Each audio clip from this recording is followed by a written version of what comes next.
This is a matter of deen. This ilm is a matter of deen. You be careful who you take your deen from. The brother asked a question with regards to the shirk that the Prophet ﷺ feared the most for us, and how can we stay away from it.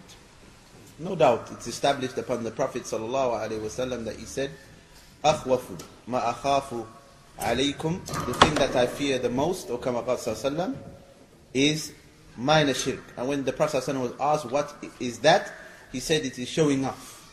He said it is showing off.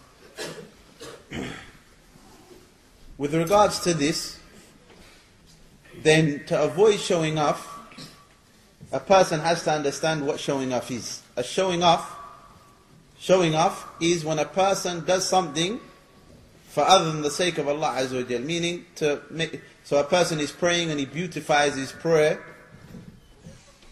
for someone to praise him. He sees somebody come into the masjid, so he starts to beautify his voice in the prayer. Or a person, he fasts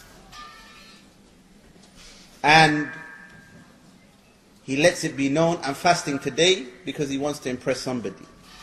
That is showing off. So he does something and he wants to impress the people. He wants to impress the people and he wants to make them pleased with his action. So if he understands that, then he should know. One of the ways that we can stay away from that is to know that Allah Azza wa Jalla said in the Hadith Qudsi, the authentic Hadith, أَنَا أَغْنَى الشُّرَكَاءِ عَنِ الشِّرْكِ مَنْ عَمِلَ عَمَلًا أَشْرَكَ مَعِي غَيْرِي تَرَكْتُهُ وَشِرْكَهُ. Whoever does an action, and that action, he does it for other than my sake, I will abandon, meaning I will not accept the action and I will leave him. So when a person does something for other than the sake of Allah Azza wa Jal, Allah will not accept the action, and Allah Azza wa Jal will also, barakallahu feekum, He will reject it. And that is one of the reasons that a person becomes distant from that which is correct. So if a person understands that, and he notices that he's trying to show off or impress people, then he realizes the danger, and alhamdulillah, he rushes to correct it.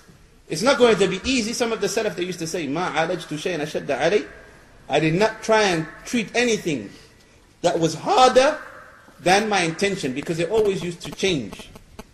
Or every time I purified it, it would come back, meaning showing off, would come back in a different fashion. So what should a person do? Try and hide, like some of the Salaf they used to say, hide your good deeds like you hide your bad deeds. Do you go around telling people about your sins? No one in their right mind tells people about their sins. You hide your sins. So like you hide your bad deeds, hide your good deeds. So for example, some of the Salaf, they used to wake up and pray tahajjud. This is mentioned in their tarajim. They used to wake up and pray tahajjud, the night prayer. Before Fajr, they used to pretend like they just woke up for Fajr. Maybe they would put some water on their face, like if they just awoke. Some of them would not let their children even know that they woke up and that they were praying during the night, fearing that they would show off. So protect yourself. Like the brother he mentioned earlier, praying the sunnah in your house. Praying the sunnah in your house, the sunnah ar-rawatib. When I say the sunnah prayers, ar-rawatib. Ar-rawatib. Praying them in the house. What is one of the benefits?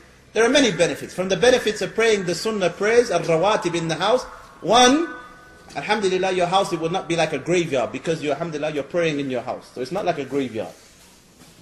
Secondly, it's ab'ad min al-riyah.